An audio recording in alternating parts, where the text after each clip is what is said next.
When I was a junior in college at Holy Cross, I did a semester abroad. And a bunch of my friends from Holy Cross were on the same program, including one of my dear friends, the girlfriend of my college roommate, Loretta. I guess at one point during that semester, I confided to Loretta that I had been thinking about maybe becoming a priest. So fast forward 15, 20 years, I don't know how many, Loretta's cleaning out her attic and comes across the journal that she kept during that semester abroad.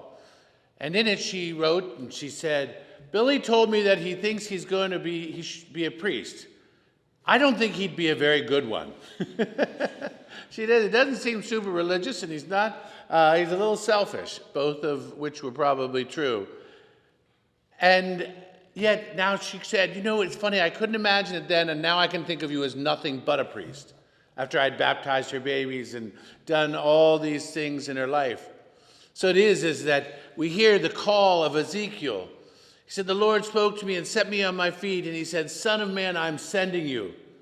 Ezekiel, like all the prophets, some of them were the least likely people that you would imagine God calling. So often we hear Isaiah say, I'm not worthy. Jeremiah says the same thing. Don't call me.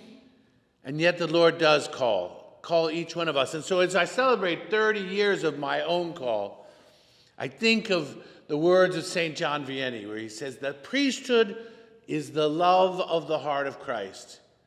And it's so true. I just think I love being a priest, first of all, so my own experience of God's love comes through my ministry.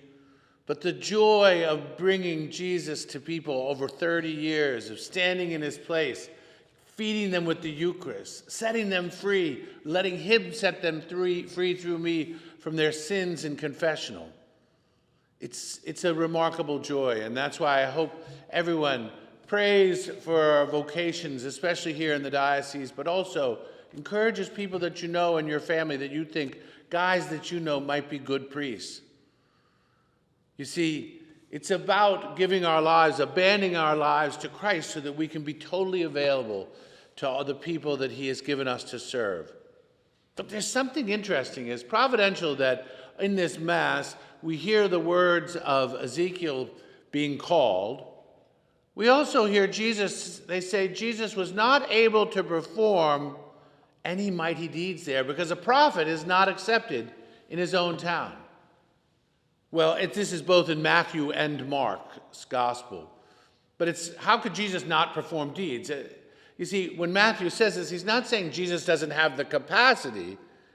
It's not his inability, but it was the closed hearts of people to be able to receive his love. You see, that's the great challenge that we face in this day and age where people have forgotten God. We have now probably a second, third generation of people that never really learned just how powerfully they've been loved. Now, some might find that daunting, but I find it exciting. I feel like St. Paul, who's in the second letter, stepping out into Corinth or Ephesus to preach the gospel that it's never been heard. It's more fun if it's a challenge, I think. And so it is that to those young men who are studying for the priesthood, who are considering it, to remember this. St. John Vianney said, "People want to destroy religion, they begin by attacking the priest." You see, because then there's no priest, there's no Eucharist, there's no confession, there's no sacrifice, there's no religion. And so it is that I encounter that. There's nothing breaks my heart more than a discouraged priest. And so I try to build them up and to give them the courage. And so I have one anniversary gift I ask from everybody here. Go and thank your priest. Go and say, "Hey, you're doing a great job." Tell them the homily was good even if it wasn't. Maybe take that a little and say, "Oh, it was a good homily." And then in your mind, the rest of the sentence is compared to your other homilies. That the reality is that we want to build up our church. See, build up our priests is to build up our church.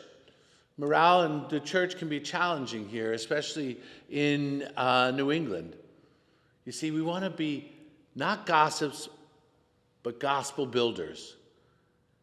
You see, so many parishes are filled with positive people, and just a couple voices can drown them out. A culture of criticism, a culture of negativity. And that's where we need to step forward into the breach and to say the positive things, to build, to get involved, to strengthen the ministry of the priest through your reception of the Eucharist, your experience of being forgiven. It's just like a good priest strengthens great marriages. They're reciprocal with each other, family and the priesthood, and so it is as we see vocations to the priesthood decline. It's not shocking to see the family breaking up. And so it is that I say on this anniversary, I ask for one gift. Go thank your priest. Give him a hug, give him a hello, give him a good word, and build up the church. Praise be Jesus Christ, now and forever. Shall we stand and together profess our creed?